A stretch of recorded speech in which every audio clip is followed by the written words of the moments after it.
Story शुरू होती है पिछली फिल्म के 4 साल बाद। नोआ एयरपोर्ट पर होती है। वो इबीजा जा रही होती है जेना और लियोन की शादी अटेंड करने। फ्लाइट लेट थी तो टाइम पास करने के लिए वो शॉपिंग करने लगती है। तभी उसकी नज़र एक मैगजीन पर पड़ती है जिसमें लिखा होता है कि निक ने लंदन में अपनी कंपनी टेक ओवर कर ली है। उन दोनों के ब्रेकअप को 4 साल हो चुके थे और तब से उन्होंने एक दूसरे से बात भी नहीं की थी। प्लेन में चढ़ते वक्त नोआ गलती से एक लड़के साइमन पर कॉफ़ी गिरा देती है।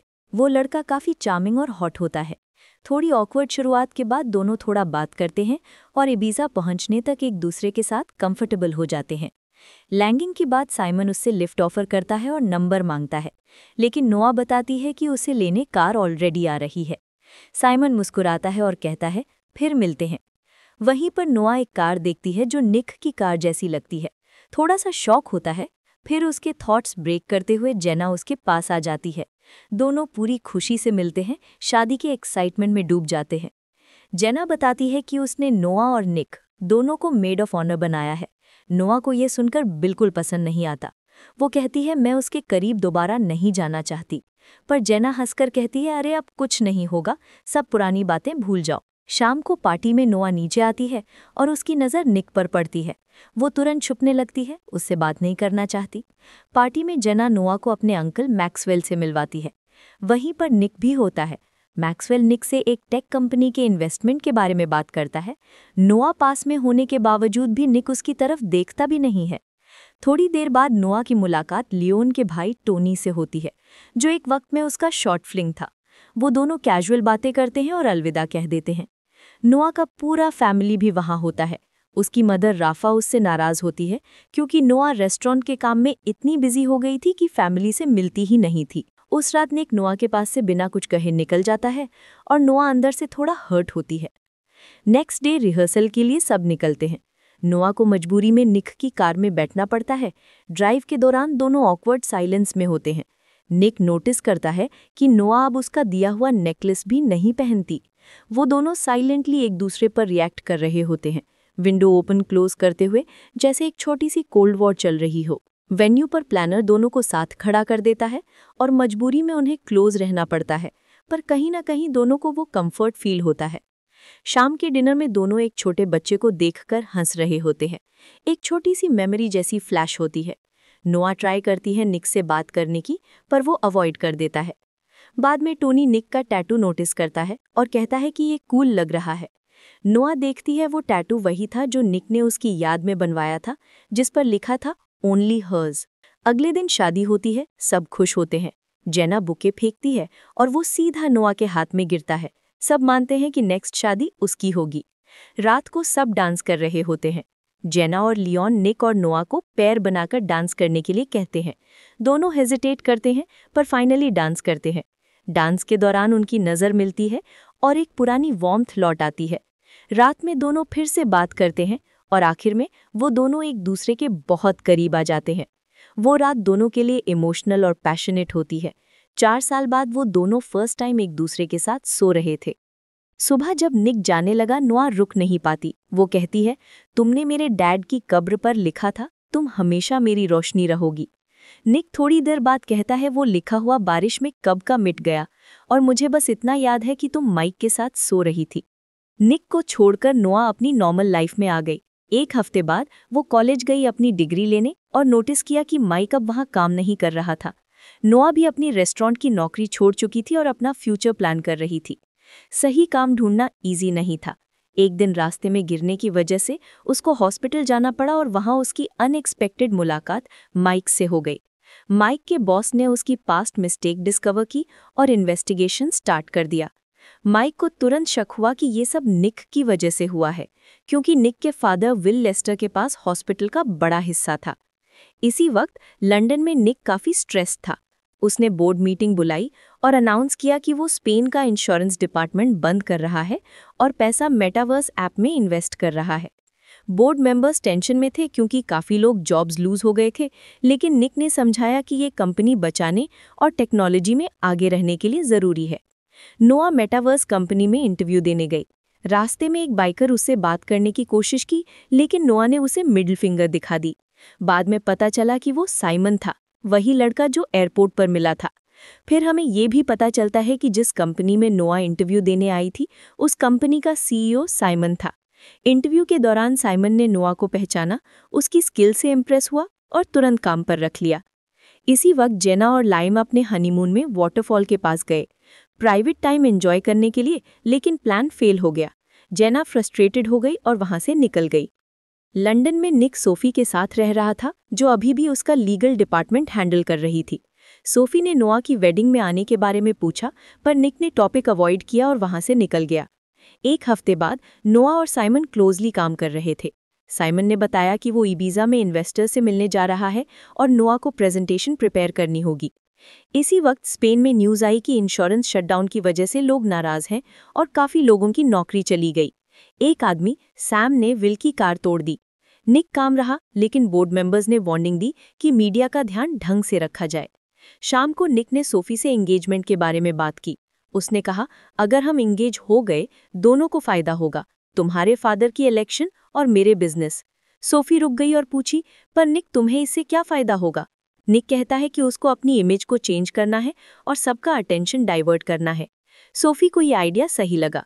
एक हफ्ते बाद नोआ और साइमन साथ में टाइम स्पेंड कर रहे थे। साइमन ने नोआ को किस किया और दोनों ऑफिशियली डेट करना स्टार्ट कर दिए।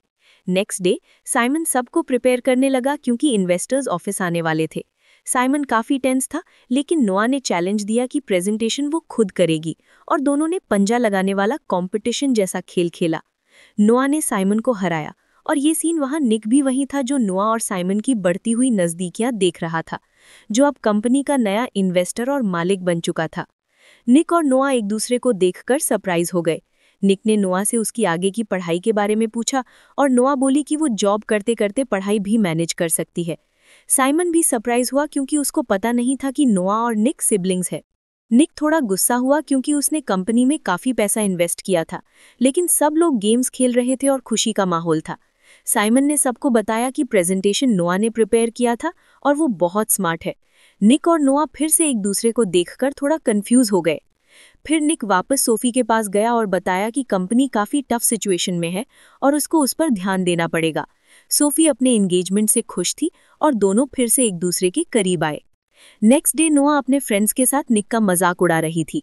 निक ने नोआ को प्रिंटिंग का काम दिया और देखा कि नोआ और साइमन काफी क्लोज हो गए हैं। ये चीज निक को पसंद नहीं आई। वीकेंड में नोआ जेना से मिली और साइमन के बारे में बताया। जेना को लगता है कि निक नोआ के लिए ज्यादा अच्छा रहेगा। थोड़ी देर बाद नोआ ने न्यूज़पेपर में देखा कि सोफी और निक की एंगेजमेंट हो चुकी है और वो ये देखकर काफी अपसेट हो गई। तब अगले दिन नोआ को माइक नजर आया। नोआ उससे बात करने गई क्योंकि दोनों पहले साथ में थे, लेकिन माइक गुस्सा हो गया और बोला कि उसके साथ सोकर उसकी जिंदगी खराब हो गई और अब नोआ अपने भाई के साथ मिलकर उसकी लाइफ भी रुइन कर रही है। माइक गुस्से में नोआ को ये सब बताकर वहां से चला गया। नोआ ने फिर सोफी को कॉल किया और बोली कि वो माइक के साथ ऐसे क्यों कर रही है, लेकिन सोफी नोआ को बताती है कि माइक के साथ एक्शन लेना जरूरी था क्योंकि वो कुछ गलत काम कर रहा था।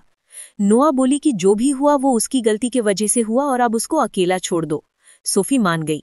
नोआ अपने घर आई और ये देखकर राफा काफी ज्यादा खुश हुई। राफा ने बताया कि डेनी, जो कि विल और मरिया की बेटी थी, अब उनके साथ रह रही है, लेकिन अभी भी उसने राफा और विल को अपने पेरेंट्स नहीं मानी है। राफा ने फिर नोआ से सारी चीजों के लिए माफी मांगी। फिर नोआ बोली कोई बात नहीं। तब निक डेनी को लेकर आया। विल और राफा डेनी से बात करने की कोशिश कर रहे थे, लेकिन डेनी ने निक को बुलाया।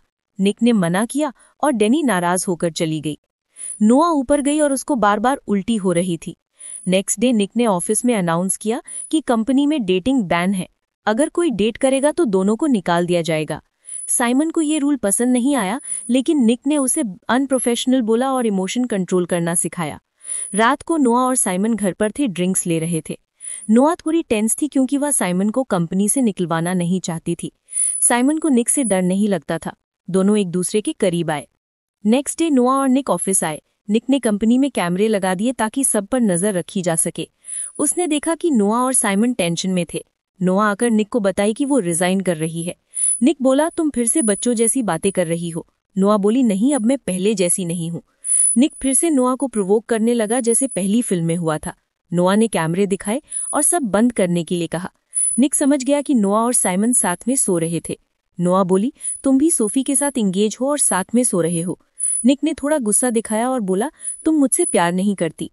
नोआ कहती है, अगर तुम मुझे माफ नहीं कर सकते तो प्लीज मुझे छोड़ दो। फिर वो आगे बढ़ गई। नेक्स्ट डे नोआ और डेनी मरिया के पास मिलने गई। वहां निक बिजी होने की वजह से लेट आया। मरिया निक से बात करना चाहती थी, पर निक ने मना किया। डेनी ने एक बार रिक्वेस्ट की और निक मान गया। फिर चारों लोग रेस्टोरेंट गए। मरिया ने निक को बताया कि वो डेनी की कस्टडी पूरी विल को दे रही है। निक नाराज था क्योंकि मरिया डेनी को भी वैसे ही छोड़ रही थी जैसे उसने उसे छोड़ा था। मरिया ने फिर निक को बताया कि उसे ब्लड कैंसर है और वो ये बात उससे छुपा रही थी। अपनी बीमारी की वजह से मरिया ने डेनी को विल के पास छोड़ने का डिसीजन लिया था, और ये सब इसलिए किया उसके मरने के बाद डेनी अपने फैमिली के साथ रहे। अब मरिया मरने वाली थी और बस चाहती थी कि निक अपनी सिस्टर का ध्यान रखे। निक नाराज था, लेकिन वो अपनी सिस्टर का ध्यान रखने को मान गया। रात को दोनों घर पर थे और डेनी को सुला दिया। फिर निक ने नोआ को पकड़ लिया और बोला, आज रात मैं अकेला नहीं रहना चाहता। नोआ बोली, ये गलत है, प्रॉब्लम फिर बढ़ जाएगी। निक ने कहा, मुझे फर्क नहीं पड़ता। दोनों फिर से करीब आए। नेक्स्ट मॉर्निंग निक उठा और नोआ वहां नहीं थी। वो दुखी होकर बाहर आया। डेनी ने बताया कि नोआ बाय बोलकर चली गई है। निक थोड़ा शांत हुआ। नोआ दुखी थी और आगे बढ़ रही थी, तब उसने देखा कि नीचे से ब्लड आ रहा है। नोआ हॉस्पिटल गई और डॉक्टर ने बताया कि वो 4 महीने यानी 16 हफ्ते से प्रेग्नेंट है। नोआ शॉक हो गई क्योंकि उसको पता नहीं था। माइक ने ये बात भी सुन ली और कंप्यूटर से नोआ के सब रिपोर्ट्स निकाल लिए। पता चला कि वो 4 महीने पहले प्रेग्नेंट हुई थी। नोआ ने जेना से मिलकर बताया कि वो प्रेग्नेंट है, लेकिन उसने जेना को निक से ये बात बताने को मना करती है। नोआ चाहती थी कि निक डिस्टर्ब ना हो, इसलिए वो चुप रही। जेना ने नोआ को आज रात उसके घर रुकने को बोली। रात को जेना ने लियोन को बताया कि कोई प्रेग्नेंट है। लायन टेंशन में आ गया, पर जेना ने बताया कि नोआ निक के बेबी की मदर बन रही है। लियोन को ये सीक्रेट रखना मुश्किल था क्योंकि लियोन और निक काफ़ी सालों से दोस्त थे। माइक सोफी से मिला और बताया कि वो डॉक्टर बन गया है, लेकिन लोग उसको निकालना चाहते हैं और ये सब निक के कारण है। सोफी बोली, मैं कुछ नहीं कर सकती। माइक ने सोफी को नोआ की प्रेगनेंसी रिपोर्ट दी और वार्निंग दी कि अगर ये न्यूज़ मीडिया में गई तो उनकी फैमिली बर्बाद हो जाएगी। सोफी ये सुनकर सैड हो गई। निक और सोफी पार्टी में आ चुके थे। उस पार्टी में साइमन और नोआ भी थे। निक ने सोफी को बताया कि नोआ और साइमन डेट कर रहे हैं। साइमन और नोआ एक दूसरे के फोटोज ले रहे थे। सोफी नोआ से मिली और दोनों एक दूसरे की तारीफ कर रहे थे। साइमन थोड़ी दारू पीकर नोआ के साथ डांस करने लगा। निक को ये पसंद नहीं आया। सोफी वहां से वॉशरूम के लिए जाने लगी। साइमन के हटते ही निक नोआ के पास आया और पूछा, तुम ठीक हो? नोआ बोली, हाँ। निक ने माफ़ी मांगी और नोआ को जॉब ऑफर की। नोआ ने मना कर दिया। साइमन और सोफी वापस आ गए। साइमन सोफी को डांस सिखाने लगता है। नोआ वॉशरूम के लिए निकलती है, लेकिन निक ने उसे पकड़ लिया और किस करने लगा और बोला, तुम्हारे पास होने पर मैं तुमसे दूर नहीं रह सकता। सोफी दोनों को साथ में देख ली। नोआ की तबीयत खराब हो गई। निक उसको लेकर जेना के घर गया। नोआ बोली कि अब उनके बीच कुछ नहीं बचा और वो सोफी और निक के लिए खुश थी। निक चाहता था कि नोआ उसके साथ रहे। नोआ बोली, तुम मुझे माफ़ नहीं कर सकते, ये मुझे पता है। निक समझ गया और वहां से चला गया। 2 हफ्ते बाद मारिया की डेथ हो गई और सब लोग कब्रिस्तान में जमा हुए। फिर वहां से सब लोग घर आए। सभी काफ़ी दुखी थे। सब लोग डेनी के लिए कंसर्न थे क्योंकि वो फिर से अकेली हो गई थी। विल डेनी को कार देकर खेलने की ट्राई कर रहा था, पर डेनी को कार नहीं चाहिए थी। नोआ ने उसे पकड़कर समझाया कि विल उससे प्यार करते हैं, पर गलत चीज़ों में सपोर्ट नहीं करेंगे। डेनी बोली कि विल मेरे फादर नहीं है और सिर्फ उसके कारण मुझे अपने फादर से दूर रखा गया।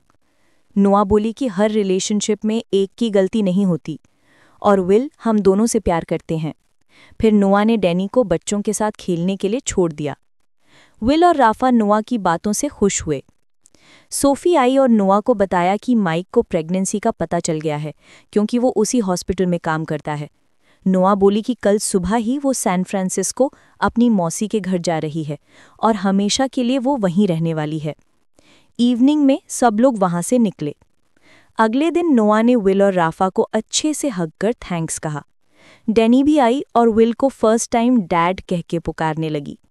ये देखकर विल के साथ साथ सारे लोग खुश थे और निक भी ये सब देखकर खुश था और उसे फिर से नोआ से प्यार होने लगा था। रात को नोआ और डेनी ने प्रॉमिस किया कि हमेशा एक दूसरे के साथ रहेंगे।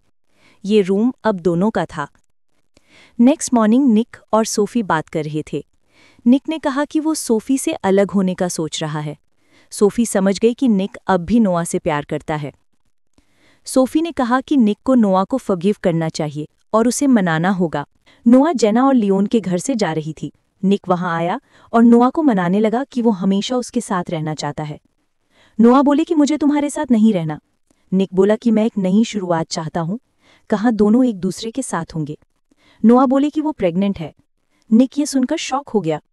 नोआ वहां से जा रही थी। निक बोला अगर ये साइमन का बेबी भी है मैं इसको अपना लूंगा। नोआ गुस्से में वहां से निकल गई। फिर लियोन निक को बताता है कि बेबी उसका ही है। निक समझ गया और आरमांड के साथ नोआ के पीछे जाने लगा। रास्ते में निक पूछा तुम कब से प्रेग्नेंट हो? नोआ बोली 6 महीने से। निक समझ गया कि वो वेडिंग में ही प्रेग्नेंट हुई थी। निक ये सुनकर काफी खुश हो गया। नोआ बोली ये बेबी हम दोनों का है पर हमें तुम्हारी जरूरत नहीं है। निक कार स्टार्ट करके नोआ के पास गया, माफी मांगी और प्यार का इजहार किया। नोआ ने घर पर बेबी के दादा दादी को बताने का प्लान किया। दोनों घर आए और एक दूसरे के करीब आए।